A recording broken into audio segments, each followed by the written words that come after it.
Hi, my name is Paul Offit from the Vaccine Education Center. One concern that parents have about the new SARS-CoV-2 vaccines is, do they contain fetal cells?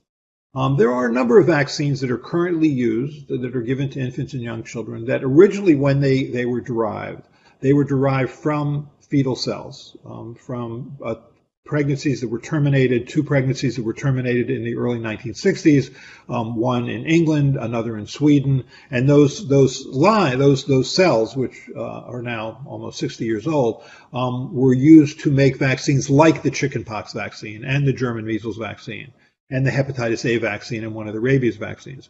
So how about these vaccines, these SARS-CoV-2 vaccines? Do they contain fetal cells, or were they in any sense derived from fetal cells? Well, so they're currently, and today is January 12th, 2021, there are two vaccines that are currently being used in the United States, one by Pfizer, one by Moderna. They're both made the same way. They're both messenger RNA vaccines, and neither of those contain or derive from fetal cells. There are a couple vaccines, however, around the corner. One of them made by a company called Johnson & Johnson, which is using a replication defective human adenovirus type 26. Another one is being made by AstraZeneca in collaboration with the Jenner Institute at the University of Oxford, and that's a replication defective simian adenovirus. And when those viruses were grown up early on in development, they both were made actually using fetal cells. One was a fetal cell line that was derived in 1972. The other was a fetal cell line that was derived in the early 1980s. So it is true then that fetal cells were used in the generation of both the Johnson & Johnson and AstraZeneca vaccines. So that is correct. The good news is the Catholic Church has weighed in on this issue. They did that years ago through the Pontifical Academy of Life and have argued that since the Catholic Church values the sanctity of life, and since vaccines, in fact, preserve and lengthen life, that they have no problem with Catholics receiving vaccines that were derived from fetal cells. Thank you. Io credo che eticamente tutti devono prendere il vaccino. Non è una opzione, ma che mi sembra, che non mi sembra, no, è un'opzione etica, perché ti giochi tu la salute, ti giochi la vita, ma anche giochi la vita di altri. Non so perché qualcuno dice no, il vaccino è pericoloso, ma se te lo presentano i medici come una cosa che può andare bene e che non ha dei pericoli speciali, perché non prenderlo?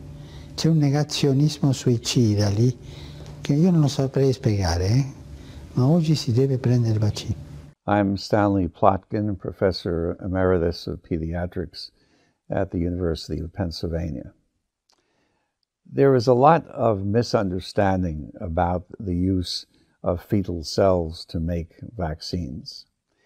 In fact, the only fetal cells that are used to make vaccines go back to two fetuses, one from Sweden and one from England, that came from mothers who no longer wish to have their pregnancies. Those cells were transferred to Philadelphia, where they were cultivated. By cultivation, I mean that they were caused to multiply again and again, and then stored in freezers. So the use of fetal cells to grow vaccine viruses is based solely on those two fetuses. The point is that you can start with one single cell and multiply it again and again, and then freeze all of those cells with which you can then make vaccines. So we no longer need new fetuses to provide life-saving vaccines made in fetal cells. Your work related to vaccines, how many fetuses have been part of that work? My own personal work, 2. Are you listed as an author on this article? Yes. How many fetuses were used in the study described in this article? Quite a few. So this study involved 74 fetuses, correct? I don't remember exactly how many. 76. 76. Mm-hmm. And these fetuses were all 3 months or older when aborted, correct? Yes. Okay. And these were all normally developed fetuses, correct? Yes. What organs did you harvest from these fetuses? Well, I didn't personally harvest any, but a whole range of tissues were harvested by co-workers. Okay. And these pieces were then cut up into little pieces, right? Yes. And they were cultured? Yes. Okay. Some of the pieces of the fetuses were pituitary gland that were chopped up into pieces to okay, included the lung of the fetuses? Yes.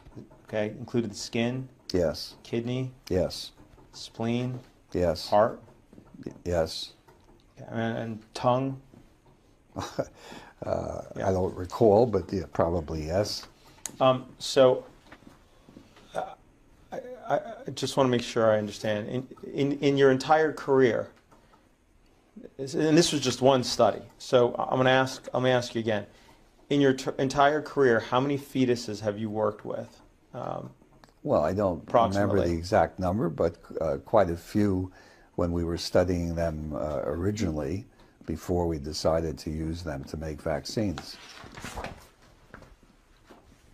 you have any sense? I mean, this one study had 76. How many other studies did you have that you used aborted fetuses for? Oh, I don't remember how many. You're aware? Are you aware that one of the objections to vaccination by the plaintiff in this case is the inclusion of aborted fetal tissue in the development of vaccines and the fact that it's actually part of the ingredients of vaccines? Yeah, I'm aware of those objections. The Catholic Church has actually issued a document on that which says that individuals who need the vaccine should receive the vaccines regardless of the fact, and that I think it implies that I am the individual who will go to hell because of the use of aborted tissues, which I am glad to do. Okay. Do you know if the mother is Catholic? I have no idea. Okay. No. Do you take issue with religious beliefs? Yes. Okay. You have said that, quote, vaccination is always under attack by religious zealots who believe that the will of God includes death and disease. Yes. You stand by that statement? Have you ever used orphans to study an experimental vaccine? Yes. Have you ever used the mentally handicapped to study an experimental vaccine? I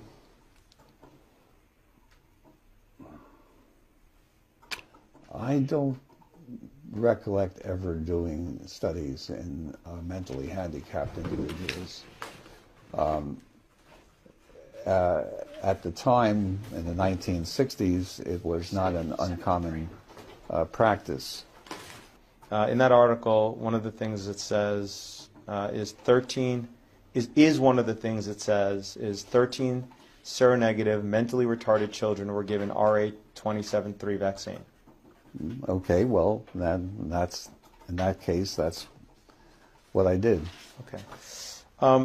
Have you ever expressed that it's better to perform experiments on those less likely to be able to contribute to society, such as children with handicap, than with children without or adults without handicaps? I don't remember specifically, but it's possible. Do you remember ever writing to the editor of Ethics on Human Experimentation? I don't remember specifically, but I may well have. Do you recognize this letter you wrote to the editor? Yes. Okay. Did you write this letter? Yes. The question is whether we are to have experiments performed on fully functioning adults and on children who are potentially contributors to society, or to perform initial studies in children and adults who are human in form but not in social potential. Yes. Okay. It may be objected that this question implies a Nazi philosophy, but I do not think that it is difficult to distinguish non-functioning persons from members of ethnic, racial, economic, or other groups. Mm-hmm. Okay.